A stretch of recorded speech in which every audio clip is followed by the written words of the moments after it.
Mayam buhan memakta pusba yumnan mataran osari ngasi sini nasina pisas niki maka tarapa episode 90 ga 4 puduna laksari aini episode se patung matam na soin kilan kibam di cetan ando boyar bus mayam ngapiu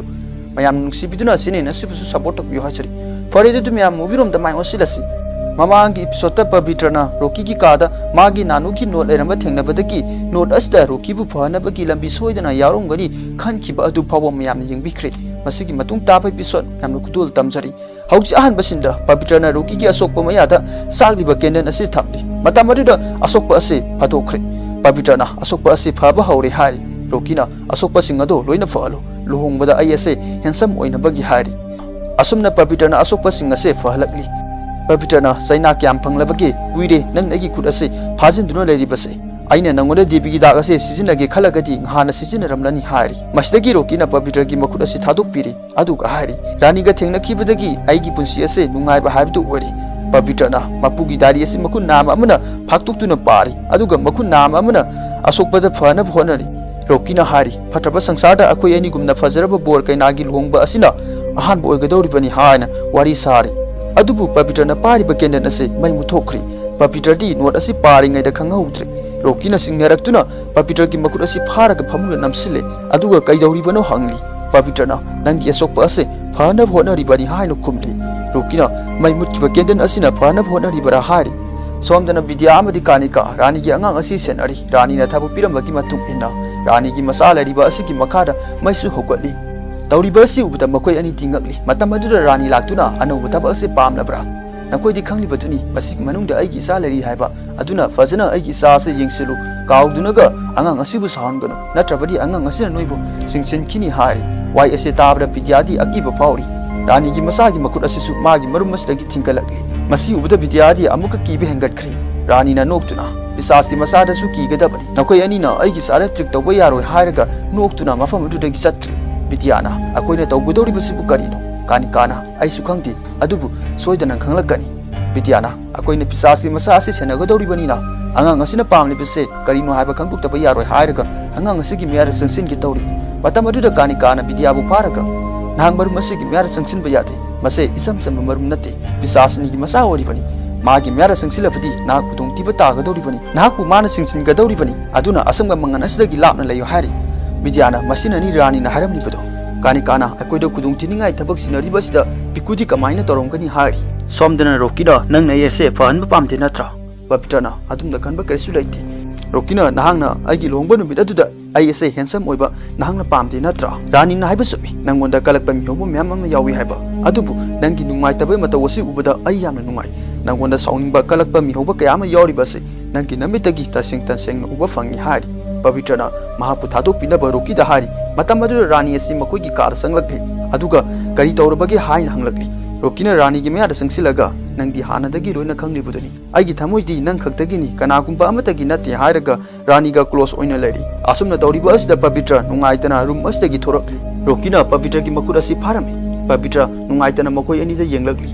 somdana vidyana masigi marum si kari suling khotpa amda tawde hari kani kana matang asi sap sare akoi gi thabak tawnabagi aduna salasi thuna laktaba yaroi haraga makoi ani satkhre somdana ranina sekha amadi bablina magi dress loliba asi yengli aduga sekada fazana muna yenglaga taw hairi aduga bablida amu anti pisas gi samadu khuna paiba phawa kirabra samasina nang busakini khalibra nak pisas gi samasdagi lapna leiba pamlibra hairaga sauna ranina magi masamsi sangdroktuna babli asi bslam somdana pabitra vidya amadi kani kagi manakta lakpatadi makoidi leiramdre matam aduda pisas gi bibi asi asangbadagi pingmasu olakli pabitrana masi hoi krai da sakrabazano makoidi mafam asta leifam ni thokpani hairaga satke tawri matam aduda pisas bibi asi kanna ayakpa makon amadu laurokli rani hosu makon asi tarami babli bu phajali ba asisu rani na thadok pirakli rani na sauna vidya amadi kani kana angang asibu phajana senabagi thabak tawdi pisasi masa amabu kamdong na tumina lehengadagi haiba sukhangdi hari somdana pabitrana karigino mana kana lauribasibu kari nungai tabale rabazano aina rani gi asengba mana pamle base khanglabasu angang asigi matengdi pangdaba yaroi hairaga magi debi gi sakti sijina duna thang ama pahalakduna pada asibu hohanduna nungsa mangan angang sida yehelami asumna tawbadagi angang ase lawba tokri aduga asangba masuda mu olakli somdana rani na ai isa sisu lawba tokri makoina tumina lehenabagi pambay ama thiramlani natraga ai isa asina kana kumba ma singsen khraba jala hairi wahi asi tabada babli amni saka pakat pa phaujari aduga bablina hugutuna chatke tawbada ranina minaising aina nakoi bu suti thabagi ayaba pikrapra aduna thabak adu thuna tawhari masdagi makoisu thabak ase amuk tawba hokre somdana mendina babuji sudakar amadi manohar bu guha manungda thadarakle aduga mendina noktuna hari nakoi gi thabak adu tawro manohorna karino akoi gi thabak ase nangi napan haiga dawri bara mendina rani akan haikrabaduni magi sahna batiyu haiduna babujina mahakti pisasni ni mahak jingja amta sabang ngamloi khangledana mendina hepang mumyuiba ayase rani akaga sahi sani hena puna leminaraklabani aimona taksilakanu rani akana sari pisinja ado mafam asta phangbani thiu hari mastagi makoina oina leiduna yenglakpada walda scorpion myam ama leiramlibasi uri masi ubada makoi akiba phauromi sudakana rani gi sana bagitamak aiko scorpion ase phaba taraba hari mastagi makoi scorpion ase phaba horakli matam atuda rokina makoida adumna kina faragadi numit tara phawba scorpion amata phaba ngamloroi nakuna faraga button da hapsilu yenguna kari sukana roi aduga babujida muhari he hanuba masida hangi discount loite nangi natau to hairi wai sita abda makoi yamna sauning ba habidu ori asumna makoi scorpion asi phaba mu haukre somdana kanika amade bidya kulai kayama yumsinduna purakli bidyana babi nahangna pisas ki masa asibu tumina lehanbagi thagasari rani na haibda angang asibu phajana senadrabadi aikoda seirak pigani haram lipani babitana kari sukhaluranu adubu nakoina puroklibase kaidongnabano vidyana masi safety gi damakta puroklibani babitana aina nanugi no thengnarakle babagi matam phangdabadagi aina setuna purakli hairaga mana note asi purakiba adu ulagli babitana thupsaliba note asi hangdolaga kani kara piri aduga hari masida jumbi gi maramda karigumba kharadi iribani kani kana note asi paraga harauna masigi upaina rukibu jumbi dagi miwe bohenma ngamgani